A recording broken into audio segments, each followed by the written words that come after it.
నమస్కారం. ధనలాభం కోసం తమలపాకులతో చేయాల్సిన 2 ముఖ్యమైన విధి విధానాలేంటో ఈ వీడియోలో మనం తెలుసుకుందాం. పరిహార శాస్త్రంలో తమలపాకులకు చాలా శక్తి ఉంటుంది. తమలపాకుని నాగవల్లి అనే పేరుతో పిలుస్తారు. ఈ తమలపాకు తీగని ఇంట్లో పెంచుకుంటే చాలా మంచిది. తమలపాకుకు సంబంధించి పరిహార శాస్త్రంలో 2 శక్తివంతమైన పరిహారాలు చెప్పారు. మొట్టమొదటి పరిహారం ఏంటంటే, డబ్బు నిలబడాలన్నా, వృధా ఖర్చులు తగ్గాలన్నా, ఆదాయ మార్గాలు పెరగాలన్నా, అప్పులు తీరాలన్నా గురువారం కానీ శుక్రవారం కానీ ఆ తమలపాకు పరిహారం చేసుకోవాలి. ఆ తమలపాకు పరిహారం ఏంటంటే, గురువారం కానీ శుక్రవారం కానీ స్నానం చేశాక ఒక తమలపాకు తీసుకోండి. ఆ తమలపాకు మీద తడి గంధంతో ఒక స్వస్తిక్ గుర్తు వేయండి. స్వస్తిక్లో 2 రకాలు ఉంటాయి, సవ్య స్వస్తిక్, అపసవ్య స్వస్తిక్.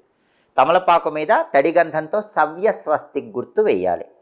అలా స్వస్తిక్ గుర్తు వేసిన తర్వాత స్వస్తిక్లో 4